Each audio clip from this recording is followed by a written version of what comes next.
Vamos a la escritura, vamos a Mateo 7, 20, 23. Dos escrituras que vamos a leer. Mateo 7, 20 al 23. Y pongan mucha atención en la palabra de hoy. Mateo 7, 20 al 23. Así que por sus frutos los conoceréis. No todo el que me dice Señor, Señor, entrará en el reino de los cielos, sino el que hace la voluntad de mi Padre que está en los cielos. Muchos me dirán en aquel día, Señor, Señor, ¿no profetizamos en tu nombre y en tu nombre echamos fuera demonios y en tu nombre hicimos muchos milagros? Y entonces les declararé, nunca os conocí, apartaos de mí, hacedores de maldad. Ahora vayan a Mateo 22, 37 al 40. Mateo 22, 37 al 40. Jesús le dijo, amarás al Señor tu Dios, bueno, desde el 36 para entender lo que está hablando. Maestro, ¿cuál es el gran mandamiento en la ley? Y Jesús le dijo, amarás al Señor tu Dios con todo tu corazón y con toda tu alma y con toda tu mente. Este es el primero y grande mandamiento. Y el segundo es semejante, amarás a tu prójimo como a ti mismo. De estos dos mandamientos depende toda la ley y los profetas. El título de hoy es La iglesia de amor, no de poder. Escuche muy bien esto. ¿Por qué? ¿Por qué no son las señales de poder, sino el amor, lo que debe caracterizar a la iglesia de Cristo? O sea, como acabamos de leer, Jesucristo dijo, por sus frutos los conocerán. Pero les pregunto, ¿se puede acaso profetizar, echar fuera demonios, hacer milagros en nombre de Cristo sin que Él nos conozca? Pues lo acabamos de leer que sí. Sí se puede hacer. Según la palabra de Dios, la respuesta es sí. Porque cuando leímos en Mateo 7, 20 al 23, dice que lo hicieron todo en el nombre de Cristo. No dice que lo hayan hecho mal. Pero hay un detalle, que el Señor no los conocía. ¿Pero por qué dice que no los conocía? Jesús aclara en la palabra que los únicos que Él conoce son aquellos que hacen su voluntad de su Padre que está en los cielos. Y sabemos que la voluntad se resume en un solo y gran mandamiento, como acabamos de leer en Mateo 22, 37 al 40. Si no hay amor, no hay Dios. ¿Por qué?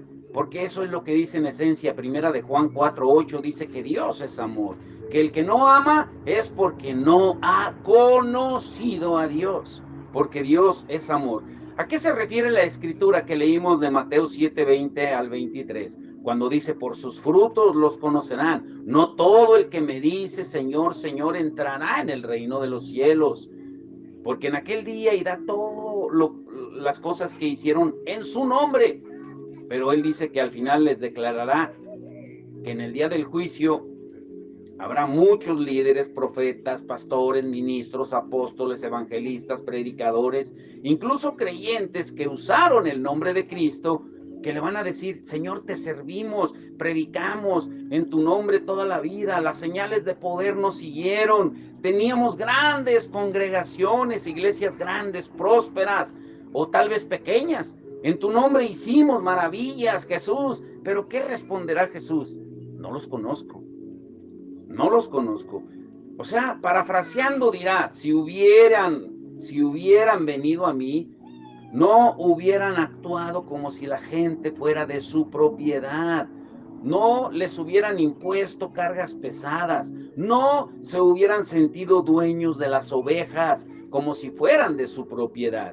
Si hubieran venido a mí, habrían estado con el hambriento, con el sediento, con el forastero, con el preso, el enfermo, el desnudo. Pero nunca los vi. Y no sé quiénes son ustedes. Apártense de mí, hacedores de maldad. Parafraseando lo que Jesús dice. ¿Qué es lo que hace legítima una obra de Dios entonces? Porque aquí acabamos de leer en Mateo 7, 20 al 23 que predicaron, echaron fuera demonios, hicieron milagros, hicieron muchas cosas. Pero entonces, ¿qué es lo que hace legítima una obra de Dios? Pablo Mire lo que dice. Pablo comienza en la carta a los Corintios, en el capítulo 13, que es el conocido capítulo del amor, que lo que hace legítima ante los ojos de Dios una obra, lo que demuestra concretamente que le pertenecemos a Él, no son las señales de poder o las manifestaciones sobrenaturales que muchas veces le gustan a las personas y que tanto atraen a las personas. O sea, no es nada de eso, sino el amor.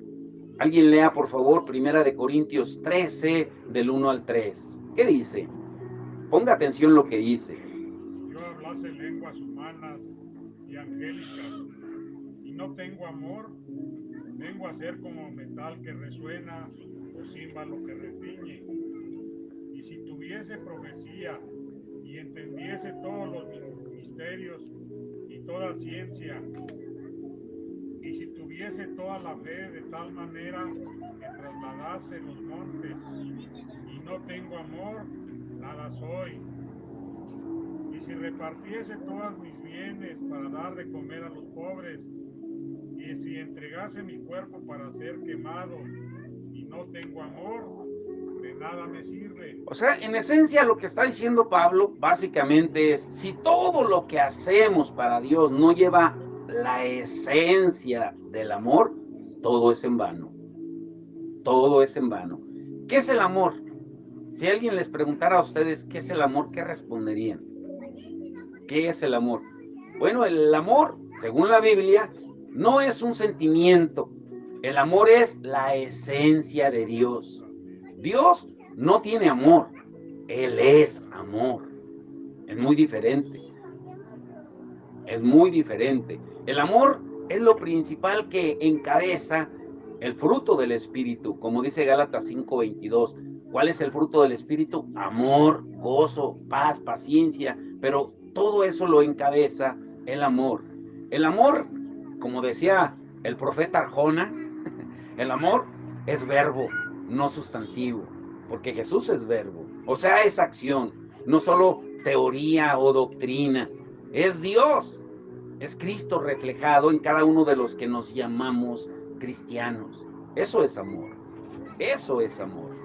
Para entenderlo un poco mejor, no importa si lo que sentimos hacia una persona es bueno o malo, si le sirvo, si le doy mi vida en favor de la gente como Jesús lo hizo, si no lo estoy amando, como acaba de leer Carlos, pues es en vano todo lo que hagamos.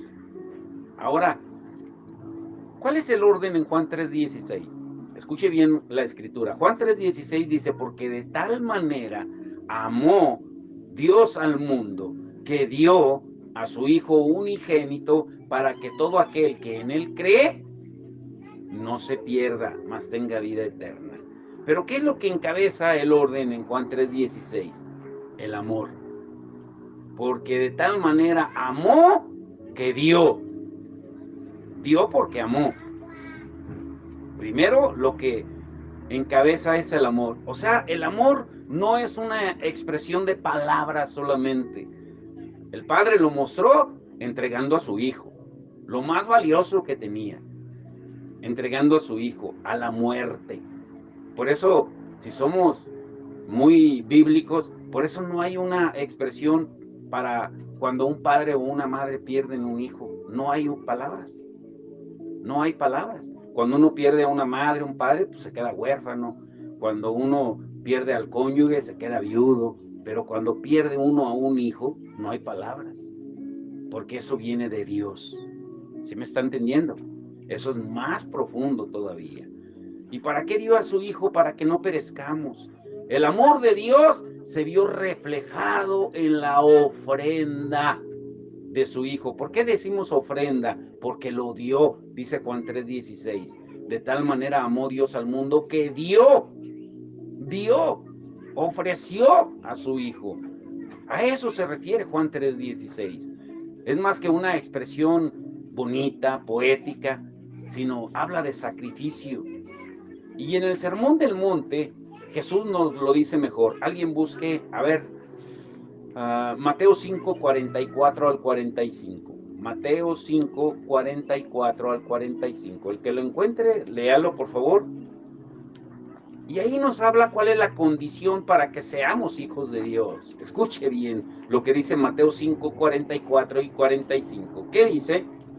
Pero yo os digo, amad a vuestros enemigos, bendecid a los que os maldicen, haced bien a los que os aborrecen, y orad por los que os ultrajan y os persiguen, para que seáis hijos de vuestro Padre que está en los cielos, que hace salir su sol sobre malos y buenos, y que hace llover sobre justos e injustos. ¿Se da cuenta? ¿Qué es lo que encabeza? Dice, ama a tus enemigos. Y no solo eso, bendícelos. Y no solo eso, haz obras para ellos. O sea, imita a Dios, porque si Dios hace salir el sol para buenos y malos, ¿tú por qué haces diferencia? Pero le pregunto, para que seamos hijos de Dios, ¿se dan cuenta la condición cuál es? Amar incondicionalmente a todos. A todos. Hay una frase que se la voy a tomar a Isabel. Ella dice, amemos a todos, confiemos solo en Dios. Es muy diferente amar y confiar, ¿eh? Amar es un mandamiento de amar. Pero no porque ame a mi enemigo voy a confiar en mi enemigo. Lo amo, pero no me voy a relacionar en relaciones con mi enemigo. Lo voy a amar, pero no voy a confiar en él. Voy a amar a todos, pero voy a confiar solo en Dios. ¿Sí? Ahora, ¿quién puede decir de nosotros que tenemos ese nivel de amor como para ver a alguien que te revienta el hígado cuando lo ves y decir, no, yo lo amo, yo lo amo, lo amo? Sientes que se te atora una espina de carpa en la garganta para decir, cuánto lo amo a ese. Ahora escuchen esta pregunta. ¿De qué depende el amor de Dios? Escuche bien la pregunta ahí. ¿De qué depende el amor de Dios? El amor de Dios no depende de lo que tú y yo sintamos, sino de nuestra decisión de amar como el Señor nos ama, sobre la negación de nosotros mismos, para que luego venga la sanidad de nuestro corazón herido. O sea, entienda bien esto. Primero, amo. Luego, escuche bien el orden, obedezco. ¿Cómo? Y luego sano. Ese es el orden de Dios. Nosotros lo invertimos. Queremos sanidad sin obedecer y sin amar. ¿Sí me expliqué o no me expliqué? Por eso hay tanta gente enferma. Porque le pedimos a Dios que nos sane, pero no obedecemos su palabra y mucho menos amamos al prójimo. ¿Quién dijo Jesús que es?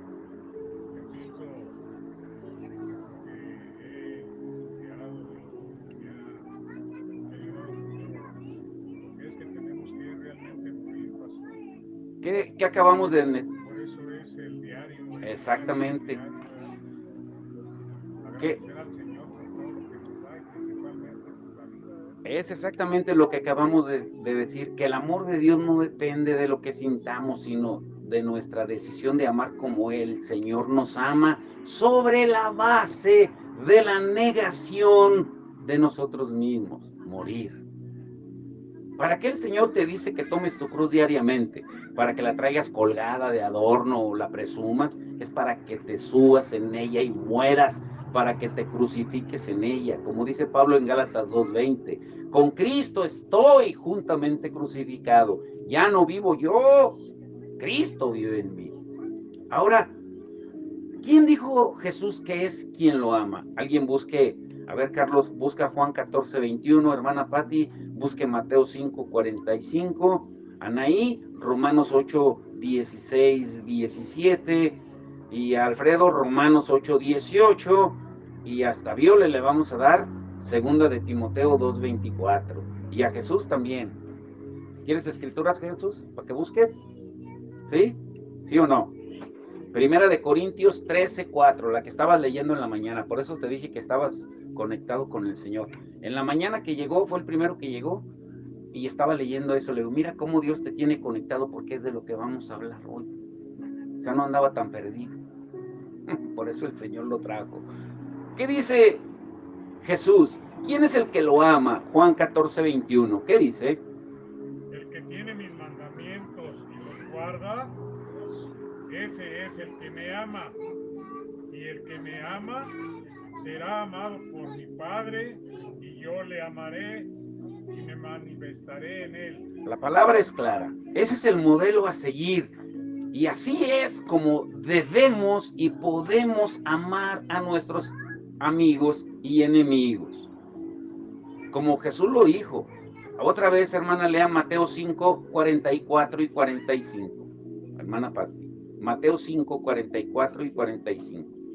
Pero yo os digo, amad a vuestros enemigos, bendecid a los que os maldicen, haced bien a los que os aborrecen, y orad por los que os ultrajan y os persiguen, para que seáis hijos de vuestro Padre que está en los cielos, que hace salir su sol sobre malos y buenos, y que hace llover sobre justos e injustos. Ahí nos aclara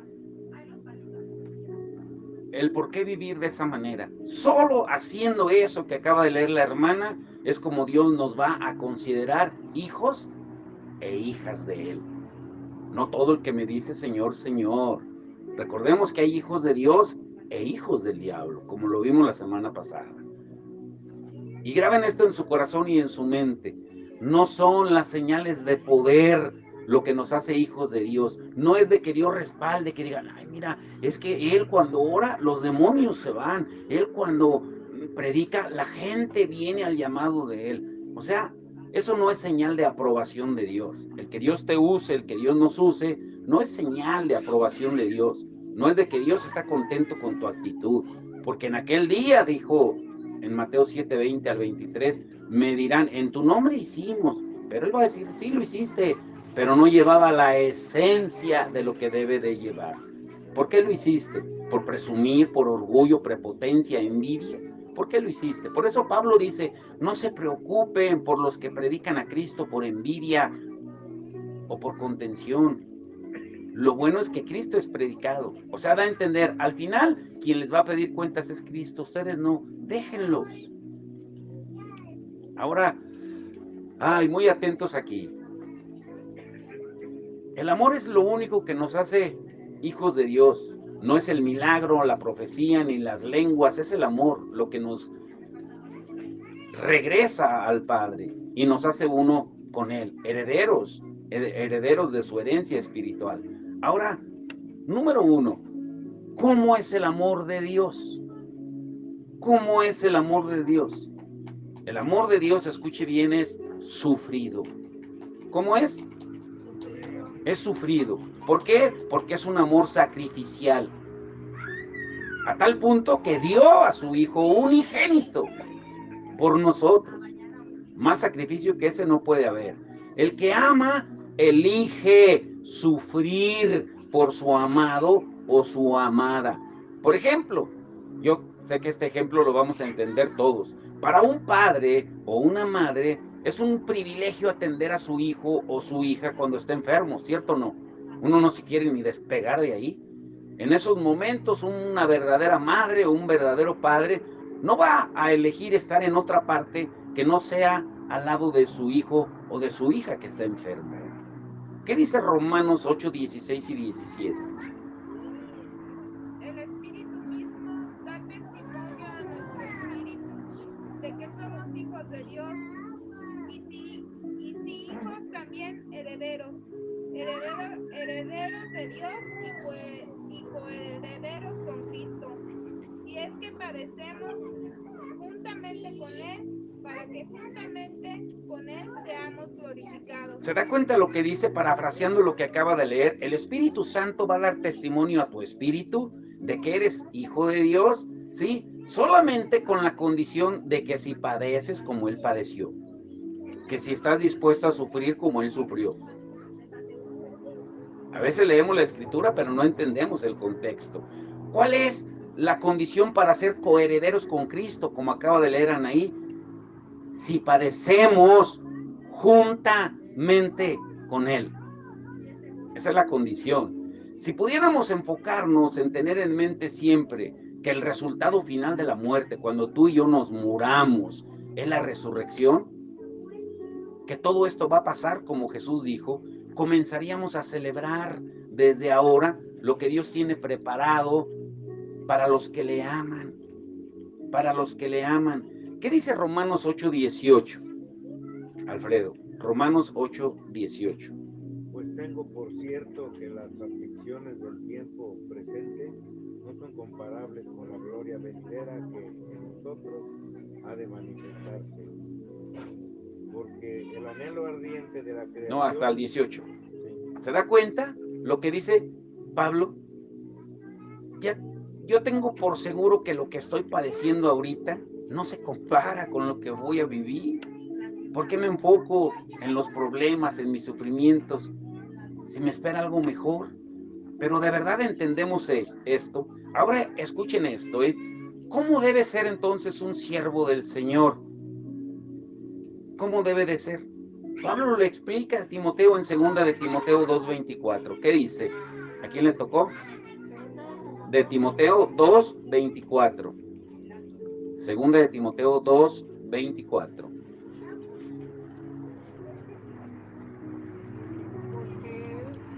Porque el siervo del Señor no debe ser contencioso. Escuche lo que dice, ¿eh? Contencioso, sino amable para con todos, apto para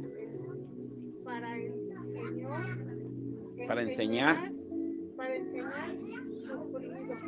¿Sí se da cuenta? Dice, porque el siervo, el que sirve a Dios, no debe de ser contencioso, sino apto para enseñar. Y le recalca, le pone la cereza al pastel, sufrido. Sufrido. ¿Qué quiere darnos a entender con eso el apóstol Pablo? ¿Sí? Que aunque el sufrimiento no tiene valor en sí mismo, o sea, no porque mucho sufras va a decir Dios, ay, mira cómo está sufriendo Francisco, pobrecito. No. Cuando es compartido con la pasión de Cristo, es cuando se convierte en un don maravilloso y un sello inconfundible del amor de Dios. ¿Por qué? Porque en el amor de Dios primero está la otra persona. Por eso, el primer gran mandamiento que leímos al principio en Mateo 22:37 al 40, amar a Dios, amar al prójimo y después tú. En el amor de Dios primero está el otro. ¿Qué dice Jesús? 1 Corintios 13:4. Fuerte, ¿lo lees? 1 Corintios 13:4. La caridad es sufrida, es benigna, la caridad no es jactanciosa, no se envanece. Esa es una versión nueva. La caridad, lo compara, fíjense, compara el amor con la caridad. Todos entendemos la palabra caridad, ¿sí o no? ¿Sí la entendemos o no la entendemos? La caridad, pues es amor. ¿Por qué haces algo? Pues por amor, por caridad. Una limonita por caridad, cuando pide la gente, una limonita por el amor de Dios. Pablo expresaba su amor a Cristo de esa manera. Alguien lea 2 de Corintios 12:10. 2 de Corintios 12:10. Carlos, hermana Pati, vaya buscando Romanos 8:28 al 29. Anaí, Lucas 4:18 al 19. Y Alfredo, ve buscando Filipenses 3:8. Ahora sí hay para todos, para dar y repartir. ¿Qué dice 2 de Corintios 12:10? Por lo cual, por amor a Cristo, me gozo en las debilidades, en afrentas, en necesidades, en persecuciones, en angustias, porque cuando soy débil, entonces soy fuerte. ¿Podríamos nosotros decir lo mismo que dice Pablo? Me gozo en todo eso, en todas las pruebas que está pasando. Si la adversidad las dificultades que pasemos nos hacen buscar a Dios, pues gloria a Dios. Porque el dolor siempre es utilizado por Dios para llevarnos a Él. ¿Por qué? Porque le amamos en el sufrimiento y Él nos abraza como hijos e hijas. Es lo que está diciendo Pablo. ¿Para qué? Para formar nuestra vida y carácter a la imagen de Cristo. O sea, comprender el poder del sufrimiento y aceptarlo nos abre las puertas a otro nivel de obediencia, a una más profunda revelación de Cristo. Ahora escuche, ¿qué piensa o qué pensamos cuando leemos esta escritura? A ver, hermana, Romanos 8, 28 al 29. Póngale mucha atención. Romanos 8, 28 y 29. Y sabemos que a los que aman a Dios, todas las cosas les ayudan a bien. Esto es, a los que conforme a su propósito son llamados. Porque a los que antes conoció y también los predestinó para que fuesen hechos conformes a la imagen de su Hijo, para que Él sea el primogénito entre muchos hermanos. ¿Sí? ¿Cuál es el objetivo final, el cual incluye los sufrimientos? Conformarnos a la imagen de su Hijo Jesucristo. O sea, nuestra mirada debe estar puesta en el galardón eterno, sabiendo que hemos encontrado la vida en aquel que fue ungido para dar buenas nuevas a los pobres, sanar a los quebrantados de corazón, pregonar libertad a los cautivos, dar vista a los ciegos, poner en libertad a los oprimidos, predicar el año agradable del Señor. Jesús dijo que ese era su objetivo. ¿Qué dice Anaí? Lucas 4, 18 al 19. El Espíritu del Señor está sobre mí, por cuanto me ha ungido para dar buenas nuevas a los pobres. Me ha enviado a sanar a los quebrantados de corazón, a pregonar libertad a los cautivos y visitar a los ciegos, a poner en libertad a los oprimidos, a predicar el año agradable del Señor. ¿Se dan cuenta? Eso debe de ser nuestro objetivo. Después de que Pablo tuvo su conversión o su encuentro con Jesús, Jesús le reveló su propósito y pasó de ser un perseguidor de la iglesia a ser un sufrido por la iglesia y por Cristo. ¿Qué dice Alfredo? Filipenses 3:8, la que te tocó. Filipenses 3:8. Ciertamente, aún estimo las cosas como pérdida por la excelencia del conocimiento de Cristo Jesús, mi Señor, por amor del cual lo he perdido todo y lo tengo por basura para ganar a Cristo. ¿Se dan cuenta? Pablo dice, no, miren, todo lo que yo tenía, eso es basura.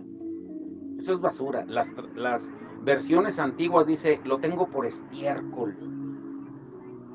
Todo lo que yo tenía. Porque ahora tengo un propósito mejor. El buscar a Cristo. O sea, el compromiso de Pablo fue un alto costo que él pagó. Porque él tenía un verdadero compromiso de vida. Pablo aprendió lo mucho que tendría que sufrir por el amor a Cristo, porque el mismo Señor se lo dijo, mira Pablito, lo que te viene, ¿sí? ¿Y qué le dijo? A ver, Carlos, otra vez el orden. Vas a buscar Hechos 9:16, hermana Patti, Hechos 21:13, Anaí, 2 de Corintios 12:10 y Alfredo, Juan 10, 17 al 18, ¿sí? Jesús, Lucas 9:23 y Abiole, Gálatas 2:20. ¿Qué dice? Desde su encuentro con Cristo en el camino a Damasco, cuando Pablo se quedó ciego por el resplandor de la gloria de Dios, Dios le dijo claro a través de Ananías en Hechos 9:16 lo que tenía que pasar. ¿Qué le dice Carlos? Porque yo le mostraré cuánto le es necesario padecer por mi nombre. Y cuando ya se acercaba al final de su vida y era advertido por los demás hermanos, no vayas, Pablo, es que te van a matar en Jerusalén. ¿Qué respondió en Hechos 21:13? Entonces Pablo respondió, esté llorando y quebrantándome el corazón, porque yo estoy dispuesto no solo a ser atado, más aún a morir en Jerusalén por el nombre del Señor Jesús. ¿Se da cuenta? Y los hermanos eran los que le estaban diciendo, no vayas, Pablo, no vayas. Incluso uno le profetizó. Le dijo, mira, el Señor dice que el que tenga este cinto le espera en Jerusalén la muerte y bla, bla, bla, bla, bla, bla. Y Pablo dice, no, a ver, tranquilos. Tal vez Dios les haya hablado a ustedes eso, pero a mí me habló otra cosa, ¿sí? Y yo estoy dispuesto a morir por el nombre del Señor Jesús. O sea, para Pablo, la gloria del nombre de Jesús era más importante que su propia vida. Cuando un creyente que de verdad es tocado por Dios, que se queda sin fuerza, cuando digo sin fuerza es sin depender del yo pienso, yo siento, yo quiero, cuando queda lisiado permanentemente, descubre a través de la experiencia el verdadero poder de Dios, como Pablo lo dijo. Pablo, ¿qué dice, Anaí? 2 Corintios 12:10. Escuche bien. Por lo cual, por amor a Cristo, me gozo en la debilidad, en afrentas, en necesidades, en persecuciones, en angustia. Por cuanto soy débil, entonces soy fuerte. Cuando soy débil, entonces soy fuerte. Pero ¿a quién le gusta ser débil? ¿A quién le gusta ser vituperado, criticado, juzgado? Hace rato Jesús me decía, pastor, como que usted ya es de aquí, porque ya se quedó aquí. Y le digo, sí, el Señor me tiene aquí. Mientras Él me tenga aquí, estoy contento donde Él me lleve. Ahora, escuchen, grábense esto, lo voy a decir lento. No nos consagramos a la vida cristiana, sino a la voluntad de Dios. Escuche bien, no nos consagramos a la vida cristiana, sino a la voluntad de Dios. Los hombres se van, pero el Señor permanece. Su voluntad permanece para siempre. Dios mismo, Él puede quitar obreros y poner a otros. Nuestra obra sufre, pero jamás la obra de Dios, porque Él sigue siendo Dios. Él no cambia. Otro aspecto sobre el cual merece la pena reflexionar es que la cruz de Cristo es injusta. Escuche bien. ¿Cómo es injusta? Escuche muy bien. La cruz de Cristo es injusta. Por eso el único que la podía llevar era Cristo. Escuche bien esto. Muy atentos para que no se pierdan y entiendan. Cuando estaban en el Gólgota, en el Monte Calvario, había 3 cruces. Dos de ellas eran justas, llevadas por hombres que estaban pagando por sus propios delitos. Pero una cruz era injusta, la de Cristo. ¿Por qué? Porque en ella un hombre completamente inocente estaba pagando por los culpables. Pero hay personas que ante una ofensa o ante cualquier daño o dolor dicen, está bien, yo lo perdono, pero es injusto. El inocente por el culpable, él ya pagó y lo hizo por amor. Ahora escuchen esta pregunta y piensen bien la respuesta, Piensen bien. La elección de la cruz, ¿es voluntaria u obligatoria? A ver si me entendieron la pregunta. La elección de la cruz, ¿es voluntaria u obligatoria? ¿Qué piensan? ¿Creen que Dios va a venir y te va a imponer, carga tu cruz, llévala y te la va a imponer? No, es voluntaria. Miren lo que dice en Juan 10, 17 al 18. Alfredo, creo que te tocó a ti. Juan 10, 17 al 18. Por eso me ama el Padre, porque yo pongo mi vida. Porque yo pongo mi vida. Por eso me ama el Padre, yo pongo mi vida. Para volverla a tomar. ¿Se dan cuenta? Por eso me ama el Padre, porque yo pongo mi vida para volverla a tomar. Nadie me la quita, sino que yo de mí mismo la pongo. Tengo poder para ponerla y tengo poder para volverla a tomar. Este mandamiento recibí de mi Padre. Este mandamiento recibí de mi Padre, y es lo mismo que Él nos dice, que tú decidas también tomar la cruz. ¿Qué dice Jesús? Lucas 9:23. Y decía a todos, si alguno quiere venir en pos de mí, niéguese a sí mismo, tome su cruz cada día y sígame. Tome su cruz cada domingo, dice, cada día y sígame. O sea, de la misma manera que Dios eligió poner su vida, eligió la cruz, Él pone la decisión a cada uno de nosotros. Pero si vamos a tomar esa decisión, es necesario morir. Y para morir es necesaria la cruz. Escúchelo bien. Si vamos a morir en ella, lo vamos a hacer voluntariamente. ¿Qué dice Pablo en Gálatas 2:20, hermana? Con Cristo estoy. No dice estaré o estuve, estoy un tiempo presente. Con Cristo estoy juntamente Crucificado. crucificado, Y ya no vivo yo, mas Cristo vive en mí. vive Cristo en mí. ¿Se dan cuenta lo que dice Pablo? Él decide tomar la cruz. Dice, con Cristo yo estoy crucificado.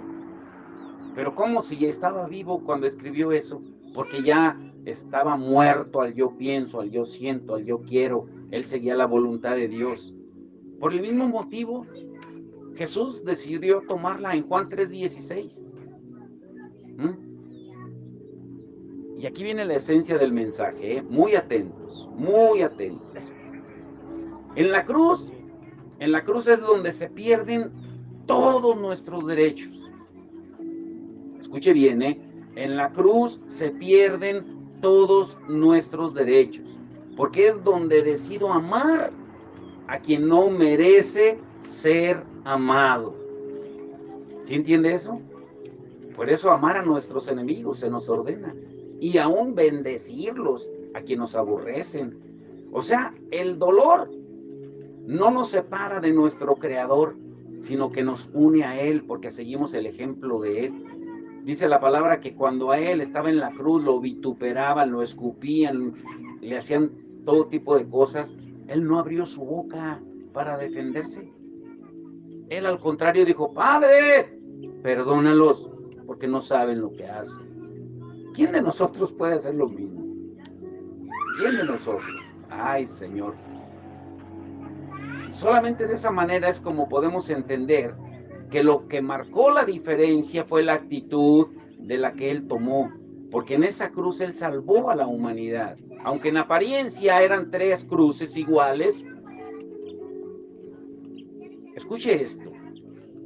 Cuando a Simón de Cirene llevó la cruz de Jesús por un momento, todos han escuchado esa historia, ¿no? Que Jesús iba y luego obligaron a un hombre a que cargara la cruz por él, llamado Simón de Cirene, por un momento. Aunque él llevaba la cruz en la que Jesús iba a ser crucificado, pero a Simón esa cruz no le hizo nada. A ver si me están entendiendo. Simón llevó la cruz de Jesús por un momento, donde iba a ser crucificado Jesús, pero esa cruz a Simón no le hizo nada. ¿Por qué? Porque lo obligaron a llevarla. ¿Por qué? Lo obligaron a llevarla. Hoy ocurre lo mismo. Ocurre lo mismo. Se le obliga a la gente a llevar una cruz, pero que no es la suya. Y no los cambia porque no mueren, porque no es su cruz. Tú solamente vas a morir a tu cruz, en tu cruz, no en la cruz de los demás. Por eso Jesús, lo que Él dijo en Lucas 9:23, les dijo a todos, no a los discípulos. ¿O no dice así Jesús? En Lucas 9:23, les dijo a todos. A todos. O sea, mientras tú y yo no tomemos nuestra propia cruz, vamos a seguir vivos al yo, a la carne, a la voluntad, al pecado. Y grábense esto muy bien. La actitud que se toma frente a la cruz define su efecto. ¿Qué quiere decir? Por ejemplo, yo puedo ver una cruz allá donde las adornan, donde las adoran, verla y para mí no, es un palo así como horizontal y transversal nada más, pero a mí no me afecta verla, porque esa cruz no es para mí. No es para mí. O sea, la actitud que se tome en la cruz va a definir el efecto que tendrá para mí. ¿Cómo la tomas tú? Al hablar con muchos cristianos creyentes, se puede ver el rechazo que tienen hacia la cruz. ¿Y cómo lo demuestran? Que no quieren morir al yo. Quieren seguir haciendo su voluntad, no quieren sufrir, pero sin el sufrimiento, nuestro trabajo no va a ser más que asistencia social, pero no va a formar parte de la redención. Dios no transforma carne, Dios transforma vidas redimidas que Él compra, sabiendo que, como dice Pablo, que la leve tribulación momentánea va a producir en nosotros un cada vez más excelente y eterno peso de gloria. O sea, ninguna pena o dolor deberían robarnos la profunda alegría del Cristo resucitado. Porque como dice Pablo, todo lo tengo por basura por alcanzar a Cristo. Un día yo seré glorificado al igual que Él. Ahora, muy atentos, aquí viene la parte final del mensaje. ¿Por qué la iglesia debe de ser una iglesia de amor antes que una iglesia de poder? Fíjense, esta es la parte interesante del mensaje. ¿Por qué la iglesia debe ser una iglesia de amor? Primero, no estoy diciendo que no tenga poder, sino que debe ser el amor la característica principal de la iglesia de Cristo antes que el poder. Escuche esto. A ver, Carlos, ve buscando Mateo 5:8. Hermana Pati, Mateo 6:22. Alfredo, Isaías, Anaí, Isaías 52:14 y de una vez te avientas 53:2. Dos escrituras. Y Alfredo, Mateo 25:40. Jesús, Mateo 7:20 al 23. Y con estas, las últimas dos las leemos juntos. Cuando estaba Jesús en el monte, cuando él predicó el famoso sermón del monte, en Mateo 5, 6 y 7, él dijo en Mateo 5:8. ¿Qué dijo, Carlos? Mateo 5:8. Bienaventurados los de limpio corazón, porque ellos verán a Dios. ¿Quiénes verán a Dios? Los de limpio corazón.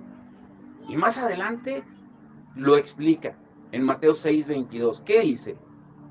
La lámpara del cuerpo es el ojo, así que si tu ojo es bueno, todo tu cuerpo estará lleno de luz.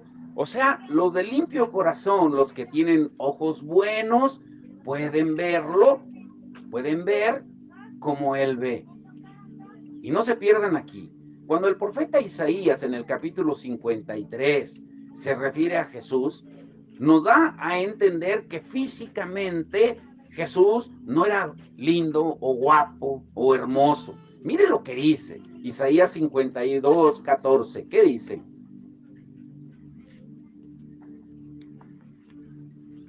Como se asombraron de ti muchos, de tal manera fue desfigurado de los hombres su parecer. Escuche. Y su hermosura más que la de los hijos de los hombres. Luego el 53:2, mire, lo vuelve a ratificar. 53:2, ahí en Isaías. Subirá cual renuevo delante de él, y como raíz de tierra seca, no hay parecer en él ni hermosura. Le veremos más sin atractivo para que le deseemos.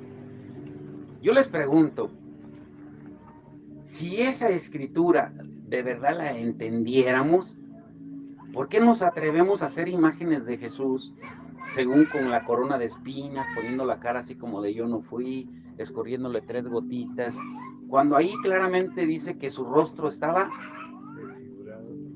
¿Cómo puedes hacer una imagen de un rostro que está desfigurado, que no tenía parecer, que no se veía en él semejanza de hombre, no tenía ni hermosura ni nada? Las imágenes que deberían de estar sería como una masa de carne molida, destrozada, sin barba, porque dice que le arrancaron la barba a jalones. Esa sería la verdadera imagen. Pero ¿quién iba a adorar una imagen así como una masa de carne ahí destrozada? ¿Por qué el hombre se busca sus maneras? Ahora, muy atentos aquí, ¿eh? Aquí viene la esencia del mensaje. Cuando hablamos de imitar a Jesús, es evidente que no estamos hablando de una tarea fácil, que la negación va, cuando nos negamos a nosotros mismos, nos va a proteger de nuestra conducta carnal. O sea, en la cruz, la sangre ya fue derramada, la carne es sacrificada, acabando con nuestro viejo hombre. Ahora, no es difícil darse cuenta de que no somos así, porque no queremos morir a la carne. Y a la carne, ¿cuándo debemos morir? ¿Una sola vez? ¿Cada domingo o diariamente?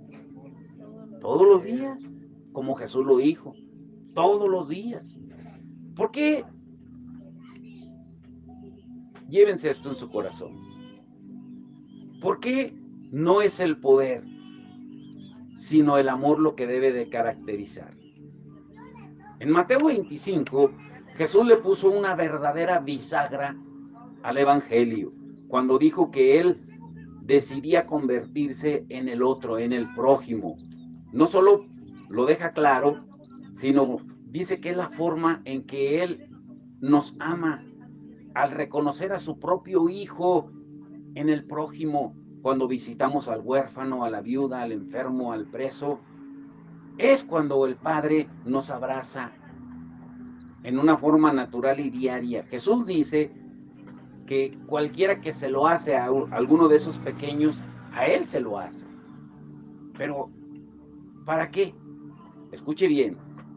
Para que tú y yo podamos darle de comer al hambriento, vendar las heridas del herido, cubrirlo cuando tiene frío, abrazarlo en su soledad, llorar con él, reír con él, visitarlo cuando está preso o enfermo, es cuando vamos a comprender la urgencia de Dios en el prójimo, cuando nos damos cuenta de que esa persona está representando a Cristo, como él mismo lo dijo. ¿Qué dijo en Mateo 25:40? ¿A quién le tocó? Mateo 25:40. Y respondiendo el rey, les dirá: de cierto os digo que en cuanto lo hicisteis a uno de estos mis hermanos más pequeños, a mí lo hiciste. Más claro ni el agua. Cuando tú y yo hacemos eso, cuando le das un vaso de café a la gente en el hospital, ¿a quién se lo estás dando? ¿A quién?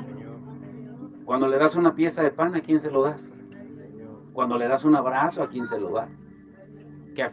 Por eso nos venimos tan satisfechos, tan bendecidos, porque el Señor, Él no se queda con nada.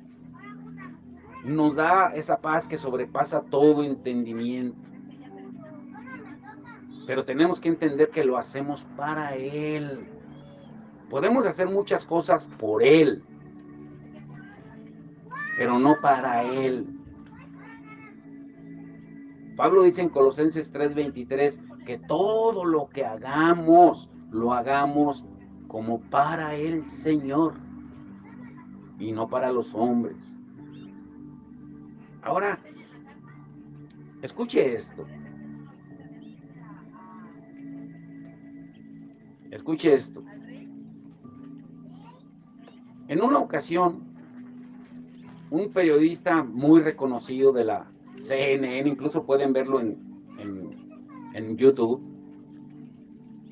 llévense esto en su memoria y en su corazón, estaba entrevistando a la Madre Teresa de Calcuta. ¿Cuántos saben quién era la Madre Teresa de Calcuta? Todos sabemos, ¿no? Aquella monja que estaba en la India, en Calcuta, y que atendía a los huérfanos. Y la estaba entrevistando y le dice a la Madre Teresa de Calcuta que cómo le hacía para no tener repulsión para tocar a los leprosos de la India. ¿Cómo le hace para tocarlos? Porque yo, así le dijo, porque yo ni por $1,000,000 los tocaría a esos leprosos. ¿Y cuál creen que ustedes que fue la respuesta de la Madre Teresa de Calcuta? Le dice al periodista, tiene razón, yo tampoco tocaría a un leproso por $1,000,000, solo lo hago por amor a Cristo. ¿Sí se dan cuenta lo profundo que es esa respuesta? Otra vez, yo tampoco tocaría a un leproso por $1,000,000, solo lo hago por amor a Cristo. ¿Qué entendemos? Que nada tiene más valor para Dios que el amor por las almas. Un alma tiene más valor que todo el oro del mundo. Yo hace una semana, no sé si la hermana Patti habló con su hija Lisette, me decía, pastor, es que a veces me desanimo en subir las predicaciones. Y el Señor me dio de decirle esto, mire, un alma vale más que todo el oro del mundo. Con una persona que escuche la palabra, ya es ganancia. No son números lo que busca el Señor, son almas. ¿Sí entendemos eso? ¿Sí entendemos? Ahora, quiero terminar con esto. De algo podemos estar seguros en el día del juicio final, que vamos a ser juzgados por la forma en que supimos reconocer a Jesús en cada uno de los necesitados, en reconocer a Jesús en ellos. Y les pregunto, yo creo que ya saben la respuesta, pero se las hago de nuevo. ¿Cuál será la vara de medir, el barómetro que Dios tomará para juzgarnos a cada uno de nosotros? A veces se nos olvida eso. No será por los milagros, como leímos al principio en Mateo 7:20 al 23. No será por lo que demostramos o demostremos, ni por lo que predicamos, enseñamos o profetizamos. Nada de eso. Sino por el amor que reflejemos y demostremos al prójimo. ¿Sí lo entienden? ¿Y cómo lo comprobamos? 3 escrituras finales. ¿A quién le tocó Mateo 7:20 al 23? ¿A quién? Creo que... ¿Sí? A Jesús. A Jesús. A ver, Jesús.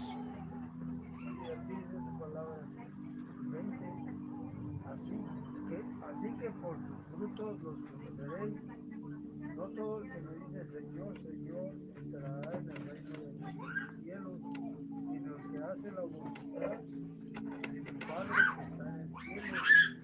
Muchos me dirán en aquel día, Señor, Señor, ¿no profetizamos en tu nombre? Y en tu nombre echamos fuera demonios, y en tu nombre hicimos muchos milagros. ¿Sí se da cuenta lo que dice? Lo que leímos al principio.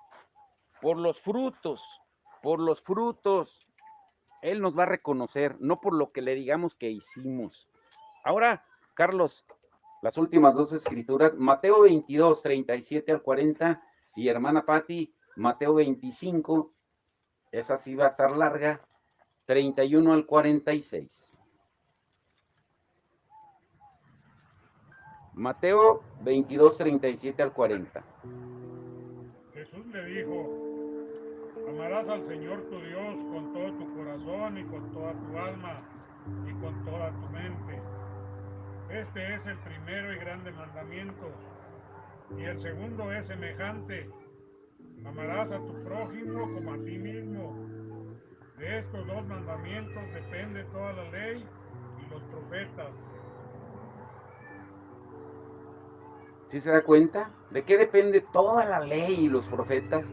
De amarlo a Él y amar al prójimo. Ahí depende toda la ley. Y como resultado, pues te vas a amar tú. Y mire el barómetro que Él nos da. Si entendiéramos esta escritura final, temblaríamos. Temblaríamos de verdad, de ser tan indiferentes cuando hay necesidad. Por eso vamos a aprovechar los recursos que el Señor nos mande para predicar su palabra. ¿Qué dice, hermana? Pónganse de pie. Vamos a leer esta escritura que va a leer la hermana de pie. Mateo 25, 31 al 46.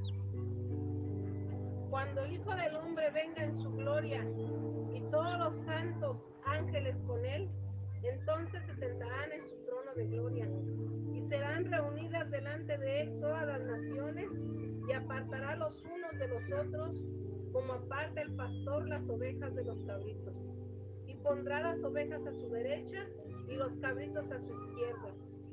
Entonces el rey dirá a los de su derecha: venid, benditos de mi Padre, heredad del reino preparado para vosotros desde la fundación del mundo.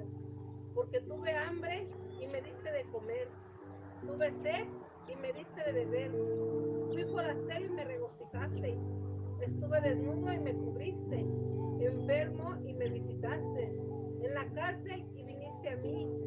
Entonces los justos le responderán diciendo: Señor, cuando te vimos hambriento y te sustentamos, o sediento y te dimos de beber, y cuando te vimos forastero y te recogimos, desnudo y te cubrimos, o cuando te vimos enfermo o en la cárcel y vinimos a ti. Y respondiendo él, el rey les dirá: de cierto os digo que en cuanto lo hiciste a uno de mis hermanos más pequeños, a mí lo hiciste. Entonces dirá también a los de la izquierda: apartaos de mí, malditos, al fuego eterno preparado para el diablo y sus ángeles. Porque tuve hambre y no me diste de comer, tuve sed y no me diste de beber, fui forastero y no me recogiste, estuve desnudo y no me cubriste, enfermo y en la cárcel y no me visitaste. Entonces también ellos le responderán diciendo: Señor, ¿cuándo te vimos hambriento, sediento, forastero, desnudo, enfermo o en la cárcel y no te servimos? Entonces le responderá diciendo: de cierto os digo que en cuanto no lo hiciste a uno de estos más pequeños, tampoco a mí lo hiciste. E irán estos al castigo eterno y los justos a la vida eterna. La palabra se predica sola. ¿Sí lo entendemos? El amor es lo que debe de caracterizar a la iglesia de Cristo. Lo demás viene por añadidura. Hoy vamos a terminar este tiempo exaltando a Cristo. Cristo, verdad y vida eres tú, luz que alumbra mi ser, vid verdadera, Señor, Cordero de Dios. Cuán admirable eres tú, incomparable eres tú, Cristo, oh Cristo, Señor de mi vida, eres tú, Cristo, verdad y vida eres tú, luz que alumbra mi ser, vid verdadera, Señor, Cordero de Dios. Cuán admirable eres tú, incomparable eres tú, Cristo, oh Cristo, Señor de mi vida, eres tú. A ti, Jesús, cantamos hoy solo a ti. A ti, Jesús, cantamos hoy solo a ti.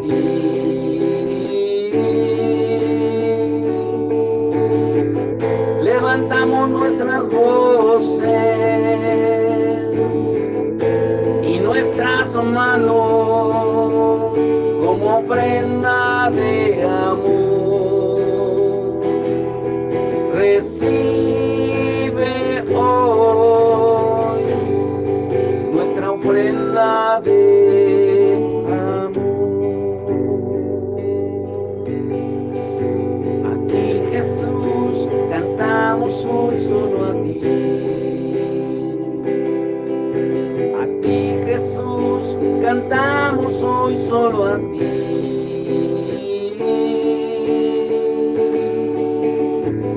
Levantamos nuestras voces y nuestras manos como ofrenda de amor. Recibe hoy nuestra ofrenda de amor. Recibe hoy nuestra ofrenda de amor. Hay un canto muy hermoso, vamos a terminar con él, que habla de exaltar al Señor, inspirado en Isaías 6. Al borde de tu gran trono me postraré hoy a ti. Tú reinas sobre principados, sentado a la diestra de Dios. Exáltate, oh gran Cordero, tú vives hoy y vivirás. Corónate con mi alabanza. Tu nombre es el vencedor. Vamos a cantarlo una última vez.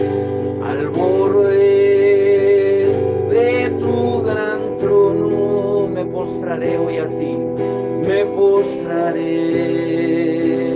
hoy a ti. Tú reinas sobre principados. Tú reinas sobre principados, sentado a la diestra de Dios, sentado a la diestra de Dios. Exáltate, oh gran Cordero, tú vives hoy y vivirás. Corónate con mi alabanza. Tu nombre es el vencedor. Última vez, exáltate, oh gran Cordero, tú vives hoy y vivirás. Corónate con mi alabanza. Tu nombre es el vencedor. Exáltate, oh gran Cordero, tú vives hoy y vivirás. Corónate con mi alabanza. Tu nombre es el vencedor.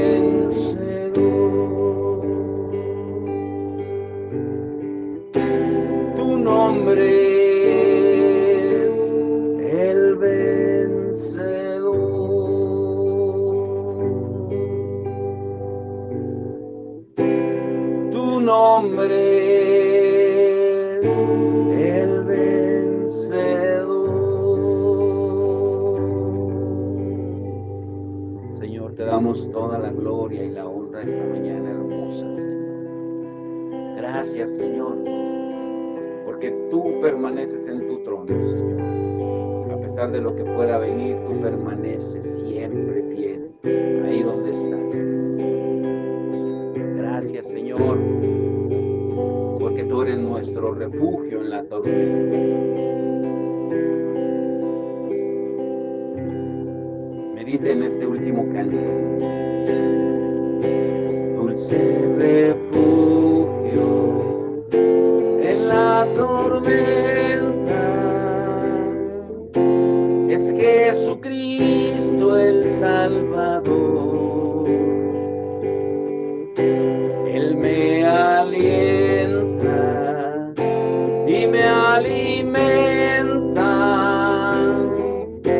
con su palabra y su amor. Vengo a reposar en Él es mi amigo fiel, una poderosa y fresca unción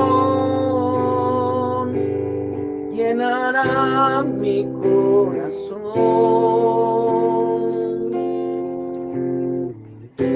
Dulce refugio